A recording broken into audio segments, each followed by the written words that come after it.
Welcome to A Life in Chapters, a podcast for creatives, book lovers, and anyone figuring things out as they go. I'm your host, Alison Wood, writer, reader, journaler, and someone who finds clarity through stories, one step at a time. Today is Chapter 10, Why Cosy British Mysteries Feel So Comforting, even when they're about murder.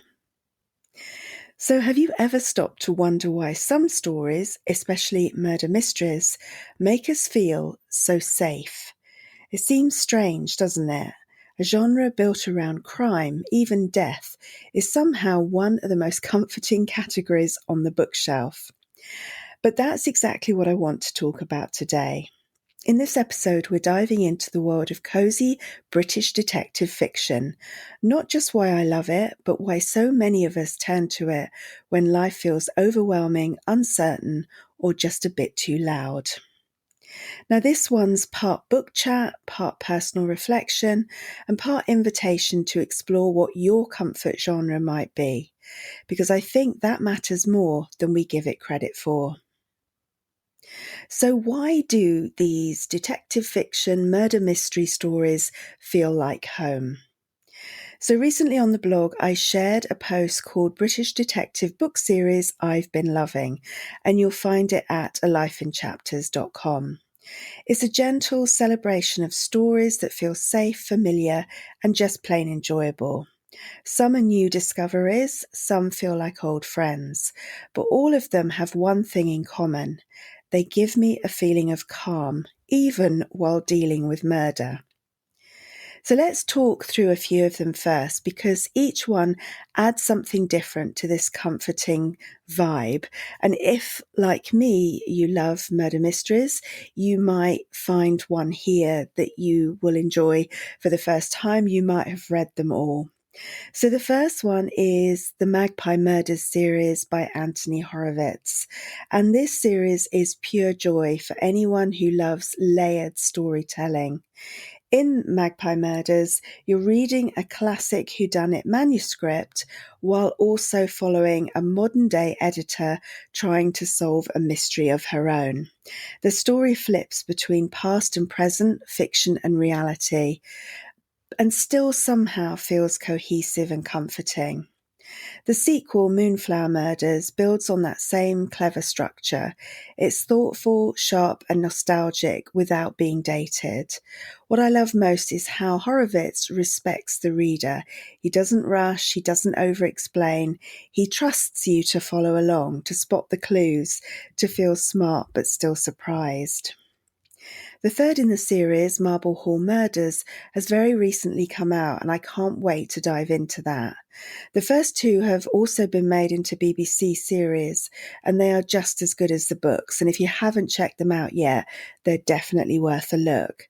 And I believe the third book is also going to follow as a series as well. These books are satisfying in that kind of old school Sunday night TV way. You know there's a resolution coming, and even if you don't guess it, you'll feel soothed by how neatly it's wrapped up. The second series is the Thursday Murder Club series by Richard Osman. Now this has just taken by storm, hasn't it? If you haven't come across these books yet, I'm surprised. So they're set in a seemingly peaceful retirement village, and this series features 4 residents who form a club to solve unsolved murders. But soon the cases become very real. Now, what keeps me coming back with these, and I haven't read them all yet, it isn't just the plots, although they're excellent, it's the characters more than anything. Joyce's diary-style entries, Elizabeth's calm brilliance, Ron's fire, and Ibrahim's gentleness. They feel like old friends, and you miss them when you're not reading another in the series. There's humour and heart in every book, even in the midst of crime. There's community, kindness, and reflections on ageing, friendship, and purpose. Osman manages to write stories that feel light without being silly, wise without being heavy. It's the kind of series that makes you laugh, tear up, and then want to recommend it to everyone you know. The first book has just been made into a film, and that comes out later this month on Netflix. I will definitely be watching. The next series is the Gabriel Ward Mysteries by Sally Smith. And I came across this series recently. There's only 2 out at the moment, but I absolutely loved it from the start. The first book, A Case of Mice and Murder, is set in 1901 and introduces Gabriel Ward, a barrister drawn into an unsettling case with far-reaching consequences. It's thoughtful, evocative, and incredibly well written, with just the right mix of atmosphere and intrigue. The second book, A Case of Life and Limb, is just as strong, and I'm really hoping there'll be many more to come. What makes this series stand out is the courtroom element. Sally Smith, the author, is a KC and a member of the Inner Temple, so she knows the world of law and its traditions inside out. That depth of experience comes through beautifully, giving the legal scenes a sharp, authentic edge without ever feeling dry. It's a fresh take on the traditional British detective story, and really rich historical detail in these, and a slow, intelligent pace that draws you in. You really sort of dive into these books, and I love that you sort of come part of the world. If you like your mysteries with substance and style, these are definitely worth exploring. Next, it's the Castle Knoll series by Kristen Perrin. This series is a little different, so it's modern, quirky, and full of charm, with a premise that hooked me straight away. The first book is called How to Solve Your Own Murder, and honestly, how amazing is that title? I've mentioned it in a couple of earlier episodes because when I saw it, I just thought the title alone was irresistible. It tells you everything you need to know about the tone, clever, playful, and a little bit unexpected. So the story centres on Frances Adams, who back in 1965 was told by a fortune teller that one day she'd be murdered. She spent the next 60 years trying to stop it from happening. No one believed her, of course, until she was found dead. Frances had spent her life quietly collecting secrets about everyone in her village, and now her great-niece Annie is left to piece it all together. The twist? Whoever solves the murder inherits Frances's fortune. I've now read the second book, How to Seal Your Own Fate, and it is just as good, full of energy, secrets, and perfectly timed twists. I'm officially hooked on this series, and I can't wait to see where it goes next. Next up, we have another detective fiction series by Anthony Horowitz. This is a kind of meta-fictional series as Anthony Horowitz inserts a version of himself into the narrative, reluctantly partnering with a brilliant but mysterious ex-detective, Daniel Hawthorne. Now, it sounds like it shouldn't work, but it absolutely does. The banter between Horowitz and Hawthorne gives these books a unique rhythm. You're not just solving a crime, you're watching the writer try to solve his role in the story. And there's so much going on with these. Hawthorne is so mysterious that it keeps you reading on in the series because you want to find out what is behind his life and everything that's happened to him. These mysteries are satisfyingly twisty, but what makes them special is the voice. They're smart, yes, but also self-aware and funny without ever tipping into farce. It's rare to find a series, I think, that's both kind of comforting but also innovative. But this one manages it, and I've loved every installment so far. I'm on the 5th, I think, in the series.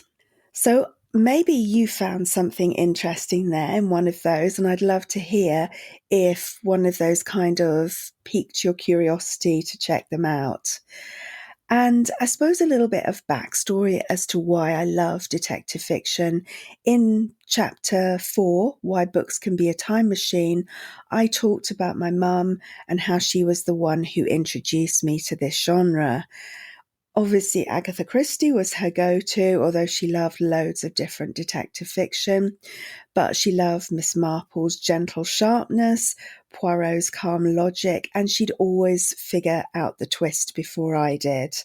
I remember sitting next to her while she watched Dalgleish, Marple or Morse, everything. She wouldn't say anything at first, just give me that kind of quiet look halfway through the episode that said, I know who did it. To me, these weren't just stories, they were safety. And now reading these books again feels like a tether, not just to her, but to something simpler, a time when stories were slower, when endings were satisfying, when the world, even in fiction, made more sense. So why do we turn to cozy fiction in hard times or when we want to feel that safety? I don't think we always want escape, not really. What we want is reassurance, and cozy crime gives us that. The structure itself is soothing. Something bad happens, yes, but it's localized, it's contained. A small group of characters works through the problem. There are clues and questions and maybe a red herring or two, but eventually the truth emerges. The killer is caught, the story ends. And that sense of completion is really rare in real life. When everything around us feels messy, from grief and burnout to uncertainty about the world, these books remind us that resolution is still possible, that things can be made right, that we can eventually find clarity. Cozy crime doesn't avoid the dark stuff, it just handles it gently. And sometimes that's all we need, not to ignore the chaos, but to believe it can be calmed. Now, I feel that British mysteries are a little bit different. There's something slower, more grounded. Not that I don't love reading detective fiction and mysteries from around the world. I do. But there's still something that draws me back. And I think it's often because they take place in small communities where everyone knows everyone else. Secrets are hidden behind polite smiles and closed doors. There's tea, of course, always tea, and walks in drizzle, and constables who look like they haven't quite woken up yet. Now, I'll admit I'm probably biased. I'm sure everyone is drawn to stories set in places they know, or at least feel familiar with. There's something comforting about reading novels rooted in your own culture, your own rhythms, things that you recognize. And of course, these books remind me of home, even if it's a slightly heightened fictional version of it. They're often atmospheric without being overdone, quietly dramatic. There's space in them, and that space gives the reader room to breathe.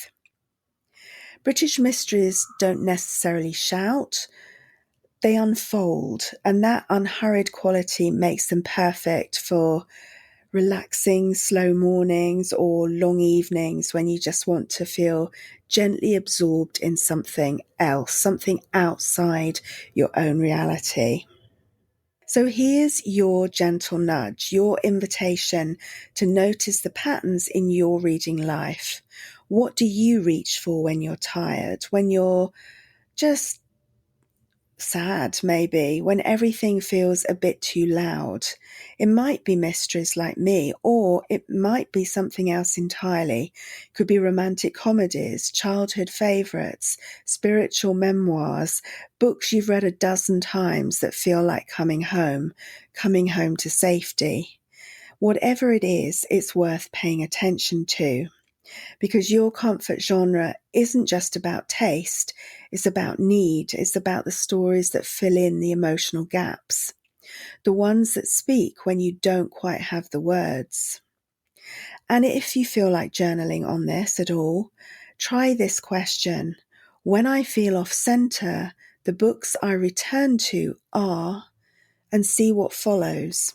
You might be surprised by the truth hiding just beneath the surface.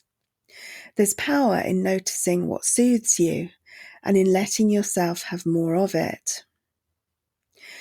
Now, you can find all the books I've mentioned today over on the blog at alifeinchapters.com. Just look for the post called British Detective Book Series I've Been Loving. And if you have any favourites to add, I'd love to hear them. You can find me on Instagram, TikTok, Facebook, and they're all linked from the site. I'm always looking for my next cozy read. If this episode felt like a warm cup of tea, if it gave you something to think about or feel, and you'd like more of that in your life, then you might enjoy joining me on Patreon. It's not about pressure, it's about building a space for thoughtful, book-loving people who want to go a little deeper, who want a quiet corner of the internet to explore reflection, journaling, and creativity together. There are monthly clarity audios, journaling prompts, and a cozy book club. And you can find it all at alifeinchapters.com/Patreon. And whether you join or not, I'm so glad you've listened here today. That's it for this chapter of A Life in Chapters. Thank you for sharing this space with me. I hope this episode gave you something to hold on to, something to revisit, something to reflect on, and maybe your next exciting read. And more than anything, I hope you take a little time this week to curl up with a story that makes your heart happy. Until next time.